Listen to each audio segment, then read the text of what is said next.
Hey guys, how's it all going? Um, just some thoughts that are floating around, and I felt like I wanted to share those thoughts with you. I wanted to talk a bit about boarding schools, but in a way that can be relatable to all people. So, boarding schools is one example of a collective, outdated system that raises children and raises the future adults of this world. And every school is different, and everybody's blueprint or karma or personality is different. Everybody comes into this life with different circumstances. Some have more privileges in some areas and less privileges in other areas. But ultimately, we all go through that system. And boarding schools, I'm going to talk about boarding schools as a good example of this because because boarding schools are essentially like the next stage, the next level up of that same, in my opinion, huge mistake to which we still collectively make, in that kids are shipped away from their parents, and there is a massive deprivation of feminine, of mother, of care, of tenderness, of love, and what the child is suddenly thrown into a world that is dominated by masculinity, as a patriarch, as an unconscious, disempowered, tyrannical father archetype, and the kid very quickly has to learn that emotions and feelings and authenticity are not welcome in such institutions because they are quickly rejected. When a child goes through a challenge, when a child feels an emotion, they quickly learn to hide their feelings. Otherwise, they'll get picked on. Otherwise, teachers won't support them. It's more, demonstrates that the child is acting out as a result of their needs not being met by absent parents. As I say, absent motherliness, and absent teachers that aren't raising them as human beings, as children. They're raising them to become tools, or cogwheels in the system, to keep it going. An outdated model, very outdated, very old-fashioned, that is detrimental to that child and to their psychology and to who they become and to the world that is then impacted by these children becoming adults. So the child is not initiated through what the indigenous are initiated through, that we would describe as a rites of passage. There is no visionary quest. There is no opportunity for the boy or girl to go through such ceremonial rituals in order to attain certain levels of development. And there is no safety, so there is no strength in that. It's all stripped. All rites of passage have been stripped, and there are three archetypal coping strategies to which a child adopts. one of them is the most common one is to comply, is to abandon oneself, and to merge with the ethos of the institution, and defend it. And whenever people speak out about it, they defend them. They defend the institution. You know, there's a saying in the boarding school community that these are the best days of your lives. You shouldn't complain. Do you have any idea how much your parents are paying for you to go to the school? Don't be so ungrateful. It's very hard for children to speak out, especially when their primary caregivers reject them for that. It's so much easier for the child to just go along with it, just try to find some crumbs of fundamental innate needs that every child needs. So the child submits and becomes with the crowd, and joins the club, as it were. And I think there's a song by Akala that's like, roll with us or get rolled over. So it's like rolling with the crowd, otherwise getting rolled over. So rejecting their emotions, rejecting their feelings, pushing it down, and living a sedated life, sedated from the truth. Our truth is quite strong, and it does come out in mysterious ways. One being nighttime in our dreams, in our nightmares. So that's the first archetypal strategy path that a child might take. Second of all, the second path is to not comply and to fight. This comes out a lot in protests, and they see that this is not fair, like this is not right, this is not how I want to be treated, this is, and a rebellious nature, a strength, comes from that. Certainly harder than just rolling with it, but it's often said that some kids just can't.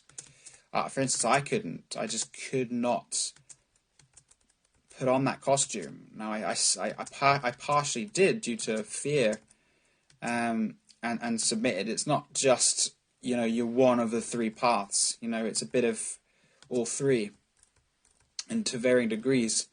And this is great because this path is great in that the adults, as they become, really stand in their integrity. They stand their ground in the face of tyranny, and they really stand up for what they believe in. However, it can often manifest as just getting triggered by any authoritative figure, even if for their good, or even if this particular battle isn't worth fighting. A friend of mine says, like, pick your battles. So people just end up fighting what they perceive as authority, and reject their experience, but also end up rejecting a part of their selves in that process, the potential for their success.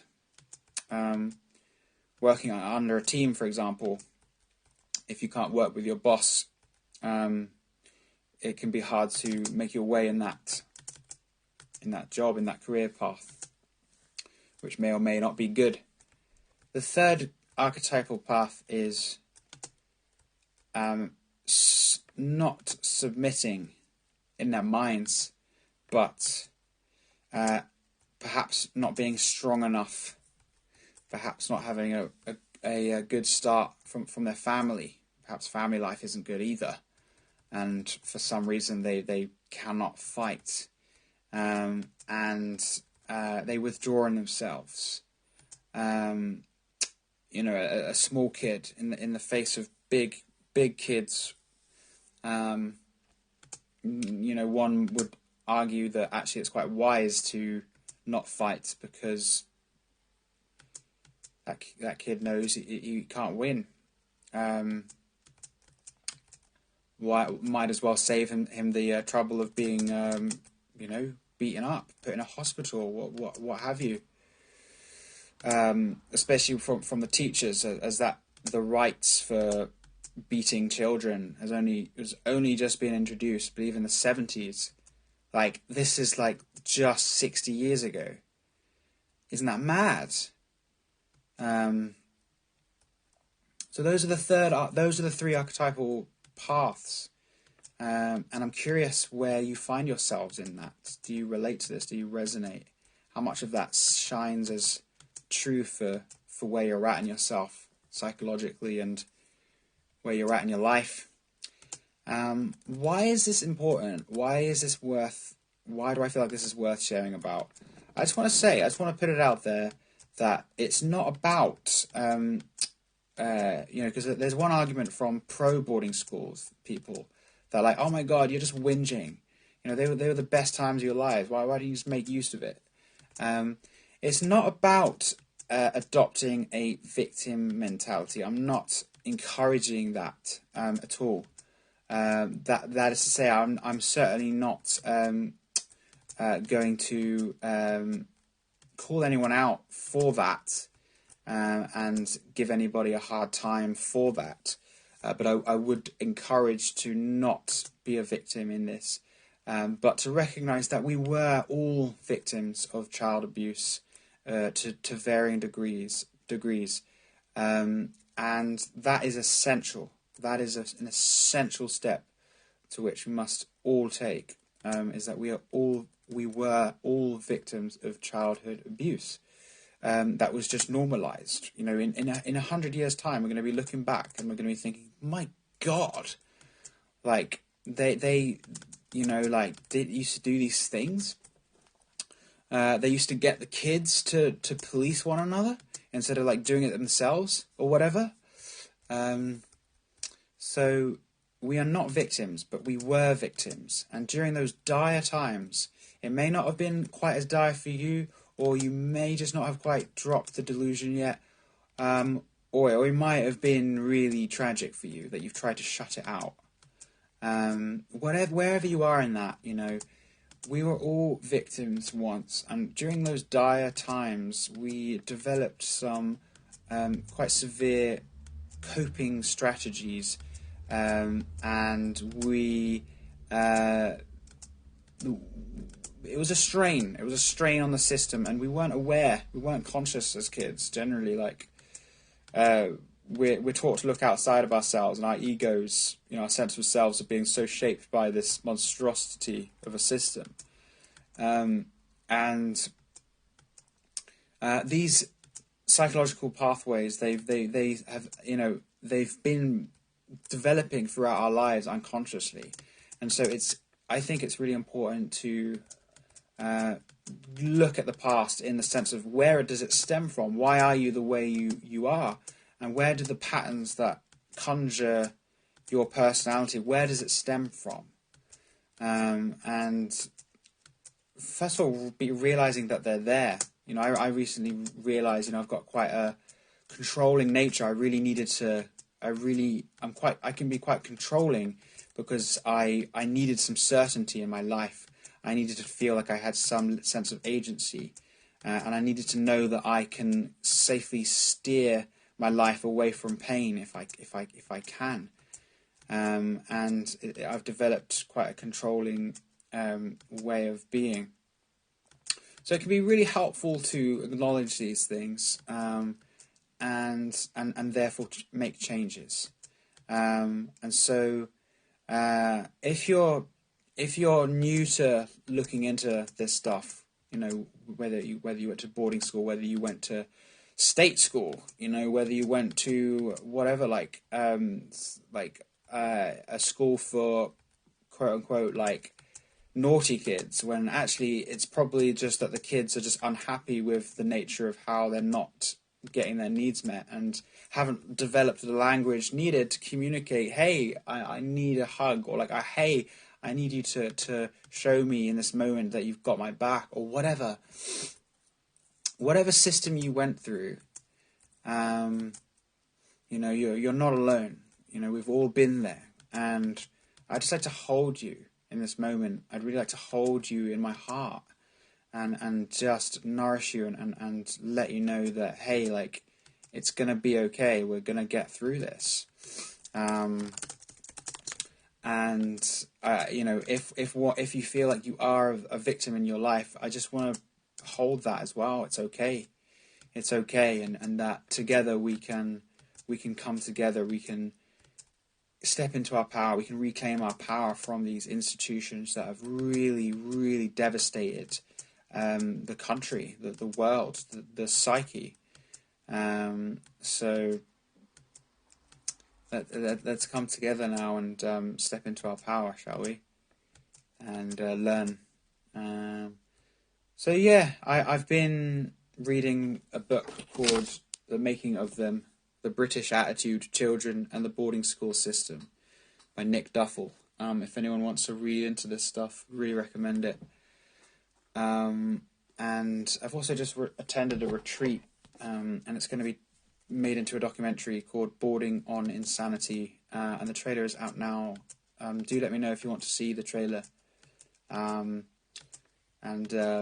It was a retreat called Coming Home. We came together, we opened up about our experiences at boarding schools, and we did some work around retrieving ourselves, because a part of ourselves is locked in institutions still. You know, the part of us that we had to abandon to survive is still locked away in institutions.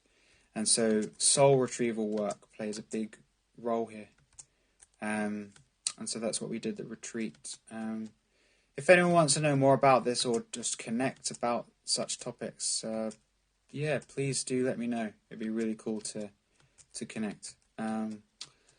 So yeah, thank you so much for listening. I hope this video was helpful, interesting, cathartic, in any way necessary. And I hope you guys are all doing well on your journeys of understanding yourselves, of reclaiming your power and healing your lives. So yeah, all the best to you from my heart to yours. Take care. Bye for now.